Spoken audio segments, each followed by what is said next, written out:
My name is Brandon Mendez, production designer for Flamin Hot. So I had the privilege of watching the panel, and I haven't watched Flaming Hot yet. And funny enough, I'm not a big fan of Flaming Hot. Not a big Flamin Hot Cheeto fan. They're good. I don't eat them that much though, no. Okay. So my question for you to start off with, how did you become involved with the Flaming Hots? Did you know about the history? Did someone tell you about the history? Well, you know, it's funny. I had actually heard about this story prior to getting the film, and there was always the story of there was a janitor, and he had done a big press tour and had been kind of promoting that for a long time. So when the script came on the desk, I was really excited, for one, just because of where he came from in the history and the relatability to the project. And then it started with me doing some interviews with Eva Longoria, hit that off, and doing some interviews with Searchlight, and just kind of hit the ground running from there. It all worked out, and here we are. And you kind of mentioned that you had this unique ability for research because there's a lot of parts. I believe it was mostly filmed in Los Angeles, yeah. or was there's parts? Well, it was actually mostly filmed. It was all filmed in New Mexico. Oh, New Mexico. But Okay. before Los Angeles. Oh, before Los Angeles. Yeah. So you mentioned about the murals, and there's a lot of talk about like gentrification and disappearance For sure. of murals. So can you sure. kind of give your opinion about the importance of keepsaking those items? Well, yeah, I mean, I think it's important to maintain the community, and even as the gentrification continues to happen, we need to have these landmarks that continue to showcase what it's been. I mean, especially places like Boyle Heights and Lincoln Heights and Highland Park. I think it's really important to keep this murals and also just keep the community intact. I think sometimes there is a loss when the gentrification begins to happen.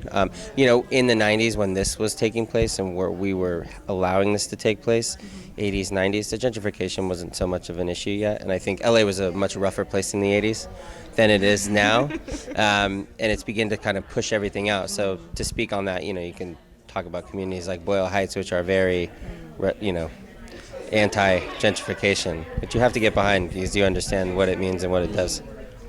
And then you also mentioned about the color palettes. Can you kind of explain that and share that about the color palettes of the movie? Yeah, so getting in the 70s, Richard was really young, Judy and his wife, not at the time, but soon to be, were, wild, and we just wanted it to be fun, and texturally, we wanted like, we wanted to have like orange and like vibrant colors and feel very Chicano and feel the period of the time, and it tied together with the wardrobe, and we wanted to be very bold. In the 80s we started to ground it a little bit, but we still threw like flair in there. There was some flame stitch wallpaper that we had thrown in the house that we thought was a really good touch, and just like subtleness that we wanted to add, and we went with the green. It was a little more grounded, and he still has nice color, but as he's getting older, he's settling in, he's having his kids.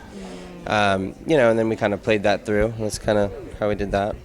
And the thing I thought that was really sweet that you mentioned was, I believe you used personal photos. Yeah. I love that. Can you share that story? Yeah, so a lot of our team, we were Latino, and we were able to have a real relatable. I mean, there were times where we were like, what does this look like? We were looking at old pictures from Los Angeles, but also from our crew, and it was nice for one of our coordinators, Giovanna, we were like, can we throw your grandma in here? Or we would throw my dad in there, which my dad was like so funny. We always laugh because like my dad's pictures look like Richard.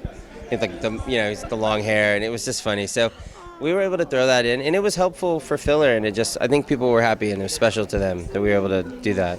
And so after working on this project, which is so historically meaningful and very personal, did you come away changed or inspired after doing it? I mean, definitely inspired. Eva Longoria was extremely inspiring for this film. She really took it by the horns and got everybody on board. And even when there were times where it was a little difficult, she always made sure we were all reined in. But leaving that project, I definitely had appreciation for past. And I thought I got to get into my roots a little bit with my father and my grandmother and that side of the family but when you're looking back, and how often do you get to go through photos of your family and get to see stuff that you only see when you're home for the holidays? I was able to like really live this for 8 months or so. Wow. Yeah. Well, I think it's amazing because what a unique way to look about the past with the history of Flaming Hot Thanks, Cheetos. yeah. So thank you so much. Thank you.